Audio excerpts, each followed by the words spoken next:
Well, I don't know about everyone else, but I've been spending quite a bit of time in my garage these last few weeks, keeping on top of things, actually tidying it up, doing a few maintenance jobs. It's actually been quite good fun. But today, what should I say, I've sort of inherited a second-hand e-bike from the guys at EMBN. I think it needs a little bit of TLC, so I'm going to give it a bit of an overhaul, show you what I'm up to, but also I've got a few little upgrades that I think can make this bike pretty cool.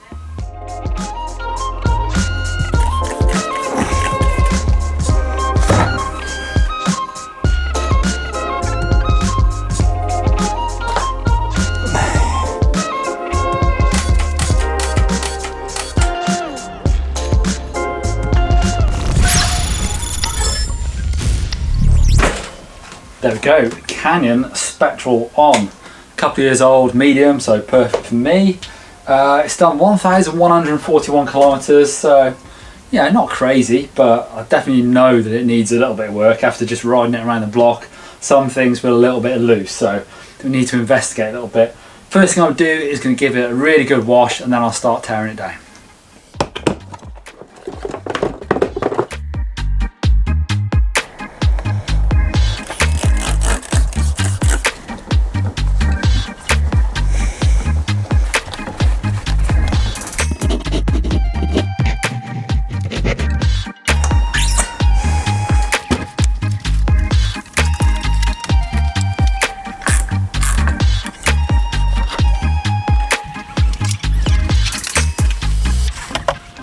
Right, taking wheels out, taking the fork out.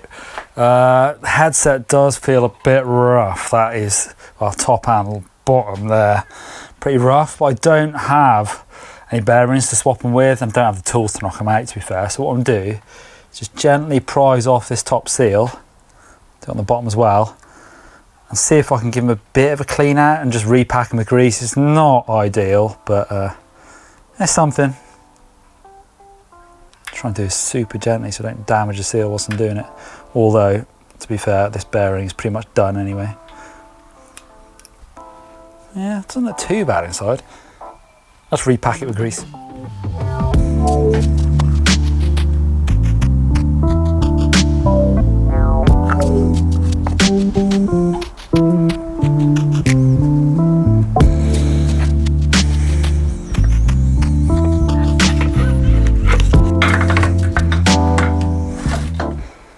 Right, the first couple of upgrades I've actually done already. First one is, if you look under there closely, see that? That's like a special spacer for my kid's seat, the Mac ride. So that clamps round, that goes onto your seat post.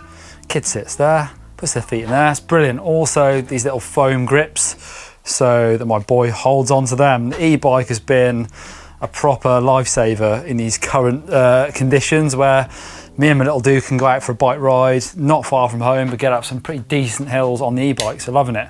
So super simple, that little spacer just stays on there all the time. The other little upgrade I've done is, I've got one of these little Newt-proof special top caps, so that goes on, and I just add the other bit, and my Garmin can then sit right on top of the stem. So rather than having another mount the other side of the stem, so I've got obviously my Shimano computer there, I'll stick my Garmin on top of there. Nice. Another nice little upgrade, at least I think it is a nice upgrade I've done, is got some heat shrinks to tidy up these cables a little bit. So you've got your drop post cable and your brake hose all going into that same hole on the side of the Spectral. Also you've got that little Di2 sort of electric cable going up to the computer up there. So I've just got some heat shrink. It's pretty simple, just with these SRAM codes, you've just got to undo that 8mm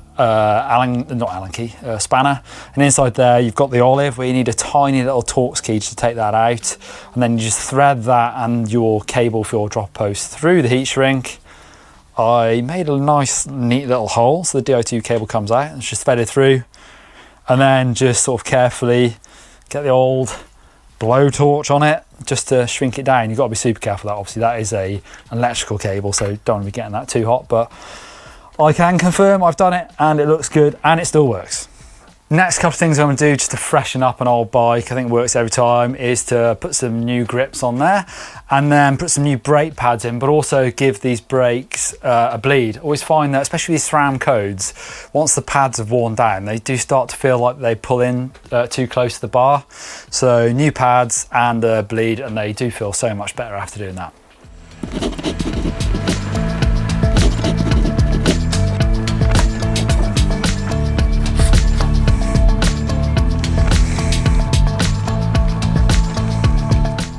Right, first problem. Steve Jones has lost the key to this battery, so I can't get it off, which I didn't think was going to be too much of a problem, although it is a bit wobbly. This bike is a little bit old, so I feel like I could do with padding it out underneath a little bit, stop it from rattling. But the other problem is that I can't get to the cable that goes to the dropper post. It's sort of wedged in, maybe zip tied behind the battery inside here, so when I wiggle it I can see it stuck in there, it's not budging, so I can't get to that cable. I think the only way I'm gonna do this is to take the motor out and then I can get access into the bottom of the frame, so here goes.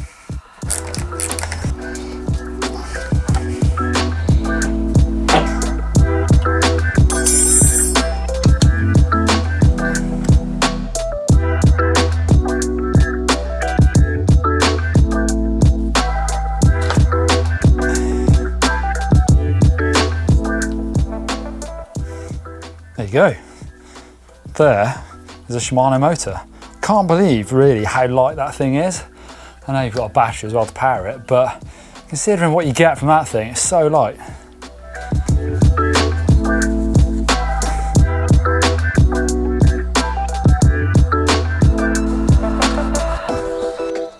Just going to give this a bit of a clean up. Got this ultra corrosion defense e-bike stuff as well. So this is good for protecting battery terminals and casings, so give this a bit of a spray down.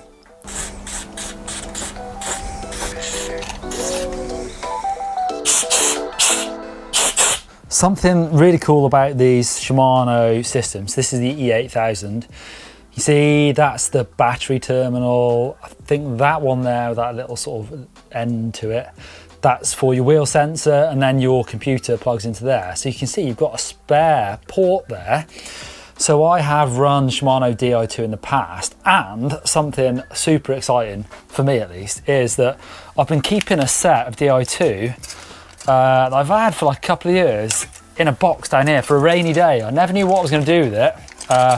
Sort of waiting for a bike project to put it onto, and this might just be the one, because the thing about Di2 is it's a right faff sort of getting all your cables down into your bike, routing everything, and then sticking a battery inside your bike. The great thing about this, well, it basically plugs straight into the controller up there as well, into the computer, so I can plug my shifter into that, and then it's all pre-wired. So all I've got to do is plug my rear mech into that port there and then route it some way, and then I can just get rid of this old-fashioned mechanical shifting, which I'm absolutely stoked about. So I've just got to find somewhere nice to route a Di2 cable down here, and I can upgrade this bike's Di2 shifting. Pretty cool.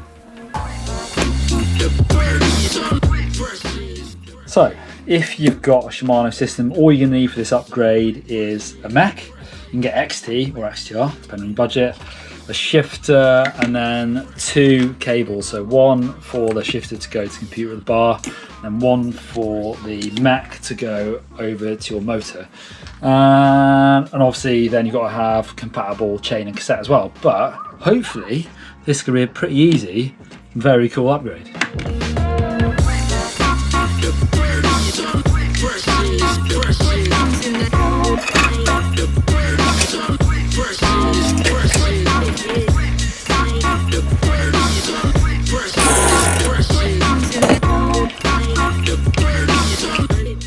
Okay, everything back on now. Everything's plugged in, so that's the battery. I think those are actually for lights. I need to investigate that, that'd be quite handy.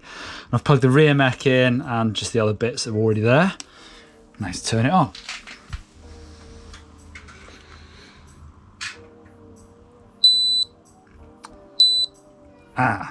Warning.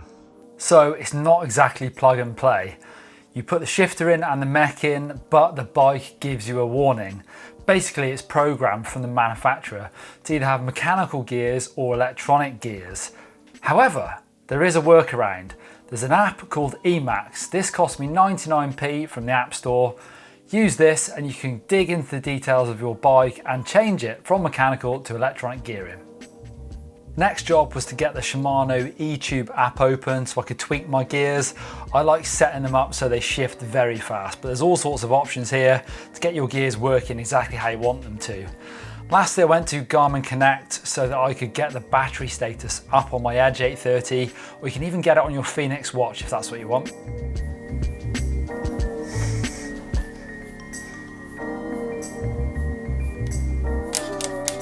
Yes.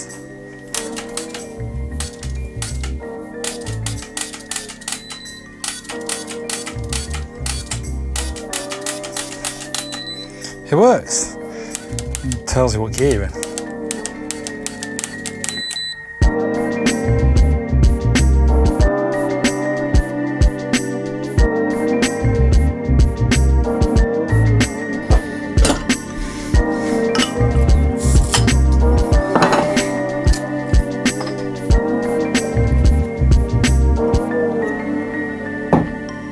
Right, back in the garage, having a bit of me time. If you've got young kids and you're on lockdown, then high five. I know it's a bit of a challenge, but having a bit of me time in the garage. So I've got the gears working, which I'm absolutely stoked with. So easy. The nice thing about this, obviously, is using the battery from the bike.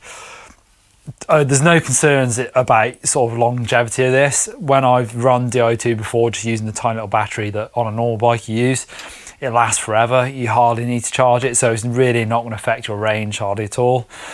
I know it seems like super spoiled. Yes, I've got some Di2 knocking around, XTR no less, but looking online you can find XT Di2 pretty cheap. I'm running it's 1x11, so it's a little bit old.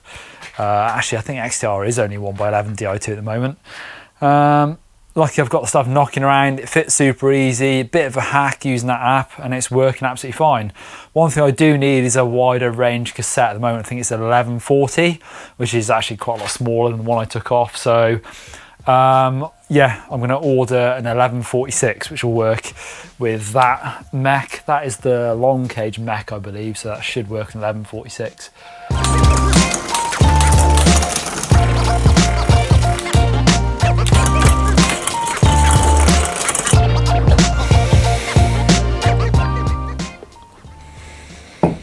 I'm going to change the cassette anyway, so this one isn't going to work really. It's a bit too sort of low ratio. I want something bigger.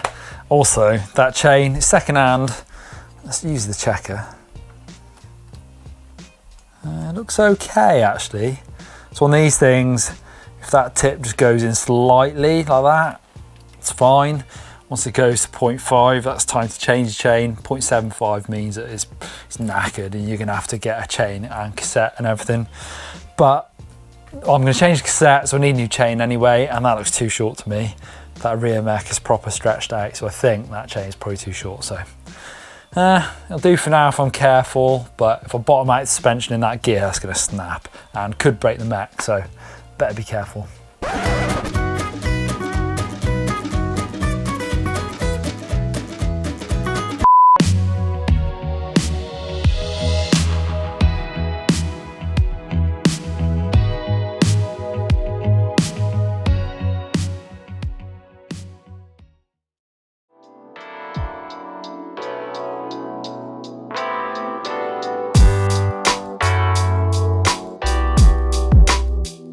Welcome to the EMBN podcast, and today we have got Loic Bruni from the south of France, 26 years old.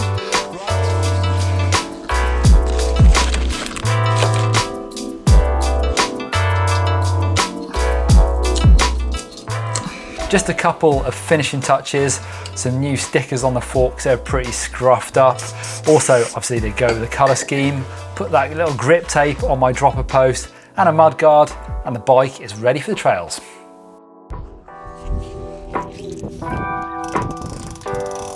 So that's it, bike is ready to roll. I've definitely put in a few upgrades on the bike. I've got some new wheels, some Mavic D-Max. I've gone for the downhill wheels basically because that's what I use my e-bike for. Before this one, I had a Specialized Canevo, and that became my sort of shuttle bike. So definitely takes some abuse.